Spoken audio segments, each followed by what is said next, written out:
the best thing about this stage of life is all of the potential and all of there's so much like bulk, there's so much good stuff that's going on. There's kids, there's work, there's so many opportunities, and there's still like travel and family things and fun things. So the best part of this stage in life is all of the wonderful things that I get to do and that the potential is there to do. And that's actually probably the hardest part too. In a bigger sense, in a broader sense, I'd say one of the best things about this stage of life is that although I don't, especially in such a young town, I don't feel young per se, I feel like I have enough wisdom to know that things get better. Areas where I think I used to be even more catastrophizing, like my love life or certain character flaws that I just couldn't imagine changing, where it was hard not to think the worst of what was going on. I think now I have a broader sense of the long run and knowing that these things can get better. Just this year, I quit biting my nails after 30 years. And, now I really, truly believe that it's never too late to change a habit. However, I'm still young enough. So I'm old enough to feel that way, but I'm not old enough that I feel like it's not possible. The best is still yet to come in many different arenas. I have learned that just what I refer to as the fallacy of sunk costs. I learned it first in economics, that it was called that in college, but in a much less heady way. What it really means is that it's mistaken logic and hard thinking too, to think that just because you've sunk a lot of time and energy or money into something, even if you don't like it or don't want to be doing it, that you have to keep doing it. And that goes for relationships, it goes for how you view your faith, it goes for a school you pick, it goes for a job you have or what city you live in. That I think the bravest people and the most resilient people are the ones who aren't afraid to change their minds when it becomes apparent that a change is needed. So that's a really big one for me. I think just that to always be flexible. I feel like I learned that through when I was teaching, that no matter how you plan your lessons or how you expect things to go, like you have to be flexible because there's always going to be something that changes things. And I feel like that applies to parenthood, obviously, because with little kids things are not predictable at all. So just kind of being flexible and being able to just kind of go with things as they change, I think has been really important. I think the way we spend our time is a reflection of who we are as people. And I think, the art of giving, whether it's money, it's time, it's advice, it's just, the saying like your vibe attracts your tribe. And, we want to attract like a really awesome tribe. And this church is amazing. And I think it's important to set an example for your community and for your family, but nothing makes my soul happier than giving money if we can, and giving time and helping other people, because that's what a community is about. And a church is a community essentially, and a community ends up being a family. And I think at the end of the day, like that's what it's all about. And we earn and we work.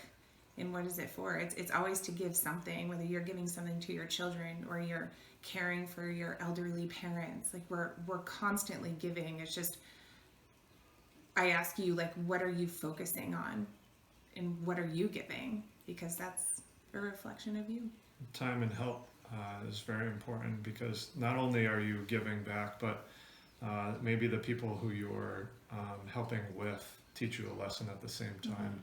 So it's just not the money thing. It could be anything. It could be helping with the preschool. So families can go to church and have a couple minutes to reflect, helping with mowing the lawn, which I really enjoy. Just having some time to yourself.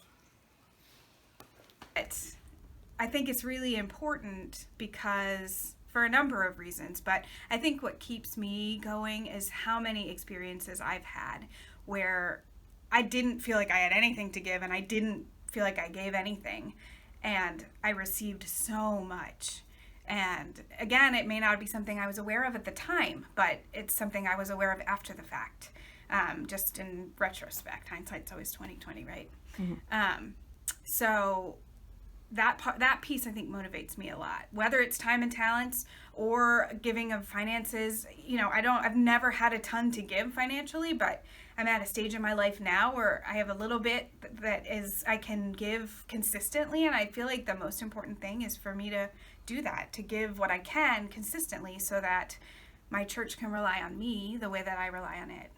Just kind of being able to see everybody rally around people when things are rough for them, and then to know that if something like that happened to you, that that same group of people will have your back if you need it, kind of thing. And just everybody always looking out for one another, I think, has made a big difference. Yeah, well, definitely the support and how everybody feels like it's almost like a second family, kind of away from your regular family, and getting to know a lot of different people, and then also getting the kids getting to know different people too, and you see other people that are kind of going through the same things that you are at the same time, and definitely the support that everybody kind of feels for each other, and knowing that if there is a need, everybody does help each other out.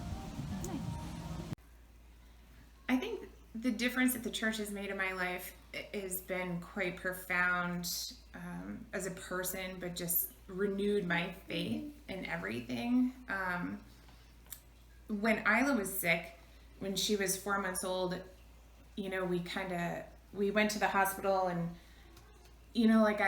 I made like a deal with God, right? And I just kind of put everything in my faith that he would kind of like take her through, and he did. And I think that really it showed me that there's like a true meaning to life, and you just you get what you give, and if you give it all and you're 100%, then that's what you're gonna get back. And as a person, it's restored everything.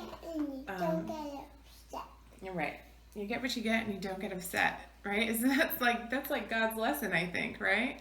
But it's, as a family, we want to be strong role models for the girls, and as a couple, I think it's good to just kind of have that connection too, and like a deeper level, not just superficial. So you all have made a huge difference in my world, and I thank you for that.